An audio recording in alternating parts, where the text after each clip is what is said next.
Mendengar masalah ini, suasana makan malam keluarga asli Hexiang tiba-tiba menjadi tegang. Nyatanya, semua orang pernah mendengar rumor selama periode ini. Selain itu, kontradiksi antara Qin Yichen dan sanggahan 10.000 yang, karena penghinaan di halaman 10.000 roh tanah suci lainnya juga berisik seperti yang diketahui semua orang. Nyatanya, bagi Ye Liangchen, hal yang paling mengkhawatirkan bukanlah apakah Qin Yichen melakukan hal seperti itu. Bahkan jika Qin Yichen benar-benar melakukan ini, mereka percaya bahwa yang terakhir memiliki alasan mereka sendiri, dan mereka pasti akan mendukung yang terakhir tanpa syarat. Mungkin mereka hanya khawatir, yang terakhir saja menanggung hal seperti itu. Bagaimana mungkin aku? Bagaimana saya bisa memiliki energi itu? Di bawah tatapan garis pandang, Qin Yichen menggelengkan kepalanya, tertawa. Mendengar kata-kata seperti lelucon ini, semua orang sepertinya dipukuli dengan hati yang kuat. Sebuah batu menempel di dada mereka, dan akhirnya menghilang dengan jawaban Qin Yichen. Qin Yichen adalah tulang punggung mereka, dan Ye Liangchen serta yang lainnya benar-benar percaya tanpa syarat pada kata-katanya. Dengan jawabannya, meskipun desas-desus eksternal keras, mereka tidak dapat menggoyahkan keyakinan mereka. Melihat makan malam keluarga yang damai lagi, mulut Qin Yichen juga membangkitkan senyuman, dan dia menikmati perasaan damai ini. Adapun rumor itu, baginya, itu benar-benar tidak masuk akal. Setelah mengetahui bahwa 10.000 Suns diserang dan 10.000 Spirit Holy Lord terakhir muncul secara langsung, dia tahu bahwa dia memiliki satu sekutu lagi. Setidaknya, setelah mengalami ini, penolakan 10.000 yang tidak akan mudah digunakan oleh orang-orang yang berkhianat. Namun, Qin Yichen kehilangan petunjuk lain tentang tangan hitam yang bersembunyi di kedelapan. Berani menyangkal 10.000 matahari di tanah suci secara terbuka, saya khawatir energi yang dimiliki oleh yang terakhir sedikit lebih besar dari imajinasinya. Masalah internal dan agresi luar, situasi ras manusia tidak optimis. Setelah makan malam, Qin Yichen duduk bersila di kamar, tetapi pikirannya dengan cepat berpikir. Ular raksasa yang membuatnya jatuh ke Fast Glacial Palace turun ke tanah jahat adalah hadiah dari tetua Jian Yumen. Namun, domestikasi ular raksasa ini adalah tetua jihad dari Heavenly Martial. Dalang rahasia itu kemungkinan besar adalah salah satu dari dua pengaruh besar. Masih harus pergi ke Jian Yu dan Tian Wu. Qin Yichen menggosok kepalanya dan menghela nafas. Krisis ras manusia memaksanya mengambil risiko. Jika Anda tidak memilih orang yang mengintai dalam kegelapan, saya khawatir tangan hitam itu akan memberikan pukulan paling mematikan pada ras manusia pada saat kritis. Untungnya, dia kembali dari 10.000 benua etnis, dan dia bukan lagi junior yang menguleni. Tidak mudah berurusan dengannya sekarang. Setidaknya, dengan hati-hati, tidak mungkin lagi menghapus Qin Yichen secara diam-diam. Selama dalang rahasia berani menembak dirinya sendiri, Qin Yichen juga percaya bahwa gubernur pasti akan menyadarinya.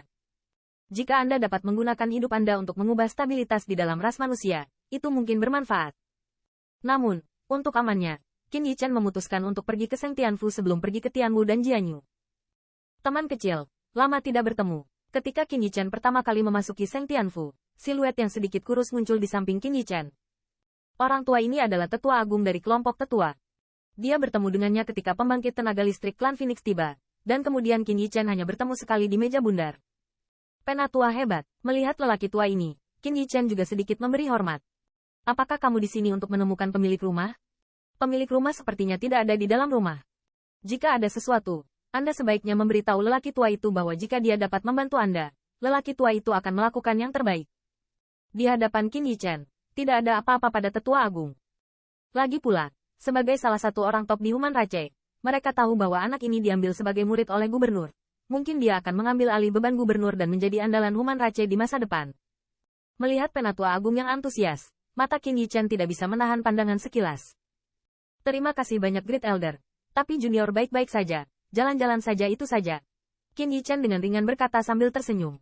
Apakah teman kecil benar-benar baik-baik saja? Lengkungan senyum tipis di wajah kurus Great Elder, berkata. Apakah Great Elder juga mendengar desas-desus dari luar? Qin Yichen mengangkat alis dan bertanya tiba-tiba. Itu semua rumor dari beberapa orang bodoh itu saja. Great Elder terkekeh, berkata. Bagaimana Great Elder tahu bahwa ini adalah rumor yang sebenarnya? Qin Yichen juga tertawa kecil, menimbulkan sedikit lengkungan di sudut mulutnya. Melihat penampilan Qin Yichen, alis Great Elder sedikit mengernyit, matanya sedikit menyipit, seolah ingin melihat melalui ide Qin Yichen. Yang terbaik adalah menjadi teman kecil selama ini di Seng Tianfu. Jangan berjalan-jalan. Lagi pula, gosip adalah hal yang menakutkan. Untuk waktu yang lama, Great Elder melihat dengan bisikan yang bijaksana, dan setelah menggelengkan kepalanya, dia tidak lagi mengatakan bahwa dia sedang berjalan langsung menuju Elder Court. Melihat punggungnya, mata Qin Yichen tidak bisa membantu tetapi sedikit menyipit. Pada saat ini, dia baru ingat bahwa dia telah berfokus pada Jian Yu dan Sekte Bela Diri Surgawi, dan dia sepertinya telah melupakan para eksekutif senior lainnya. Di ras manusia, selain Guang Han, Jian Yu, dan Sekte Bela Diri Surgawi, ada kekuatan besar, yaitu grup tetua langsung di bawah gubernur. Di bawah Elder Group, Set Martial City mengelola tanah suci ras manusia. Sebenarnya, grup tetua sedikit lebih besar dari 3 pengaruh besar. Mampu menyergap 10.000 matahari di tanah suci, bahkan setelah munculnya 10.000 roh Holy Lord. Tidak ada paparan. Elder Group pasti memiliki kemampuan ini. Selain itu, Qin Yichen ingat bahwa pemilik rumah pernah mengatakan kepadanya bahwa tetua agung dari kelompok tetua juga telah melakukan perjalanan dan tur. Dan dalam hal ini, dia juga membuat banyak kekuatan etnis. Sekarang, pembangkit tenaga listrik itu seharusnya menjadi pesta yang kuat. Dalang rahasia, bukankah itu dia? Qin Yichen bergumam di dalam hatinya, tetapi wajahnya menjadi bermartabat. Jika dalang rahasianya benar-benar Penatua Agung, itu pasti kabar buruk bagi ras manusia. Selama bertahun-tahun mengelola Elder Group dan Set Martial City, siapa yang tahu berapa banyak lagu yang diam-diam dia mainkan?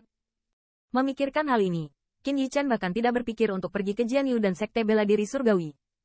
Setelah sedikit mengeluh, dia melangkah ke Holy Heaven Mansion dan tampak bermartabat. Setelah kepergian Qin Yichen, untuk waktu yang lama, siluet perlahan muncul dalam kegelapan. Matanya melihat ke arah yang ditinggalkan Qin Yichen, tetapi di matanya ada kilatan warna yang aneh.